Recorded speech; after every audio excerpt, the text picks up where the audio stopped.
Senator Warren from Massachusetts is recognized. Thank you, Mr. Chairman. And before I start, I just want to echo the chairman in stressing the importance of voting on our Federal Reserve nominees this afternoon.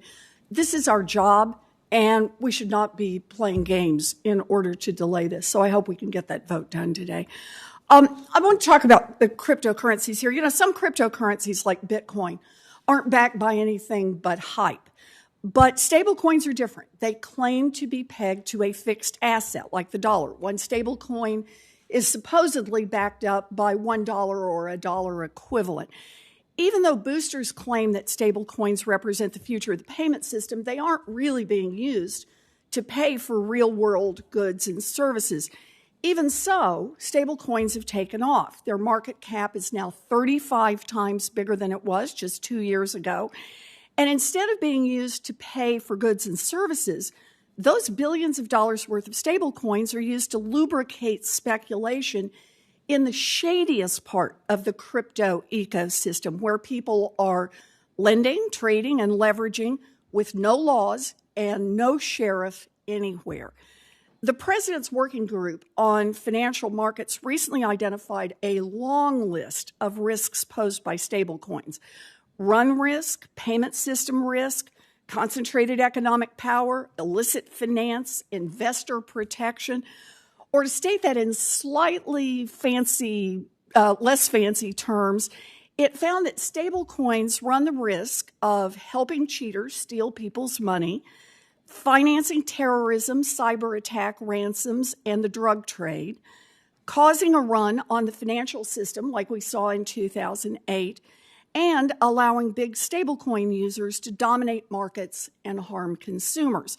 Now, Secretary Lang, do you agree that these kinds of risks mean that stablecoins are not just an emerging threat to our financial system, but a threat that could become systemic if this market continues to grow rapidly?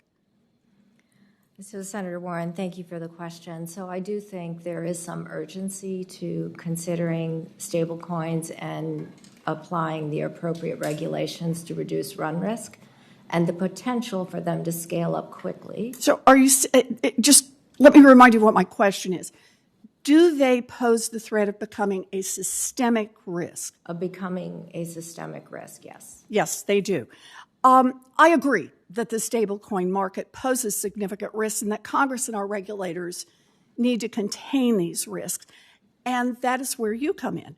You advise the Financial Stability Oversight Council, FSOC, and you sometimes sit in these meetings as Secretary Yellen's substitute. FSOC's job, according to Treasury's website, is, quote, identifying emerging threats to financial stability and coordinate regulatory actions to address them, end quote. So, Under Secretary Lang, if you believe that stablecoins are a serious emerging threat to our financial system, then have you advised FSOC to use the tools that Congress gave it specifically to mitigate threats before they get out of hand?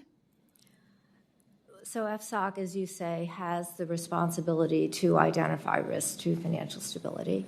It is discussing these issues. It does convene the regulators. They have been discussing consumer protection and investor protection, illicit finance, and taking steps to assess what risks and what authorities regulators have. The PWG was recommended, which is a subset of the FSOC with most tangible interests, to assess whether there are existing regulatory gaps, however, in assessing to address the risks of stablecoins as a use for payments, and identified some gaps and made some recommendations. So you are moving at least in that direction? Is that what you're telling me? I want to make sure I just understand your testimony here today. Yes, the PWG is making recommendations, and they complement the existing authorities that regulators have. Well, the SEC, the CFTC, and the banking regulators are issuing guidance carefully about how banks should I understand about the other regulators. Mm-hmm. I'm asking about FSOC because I don't want monitoring to be a way to just avoid doing your job.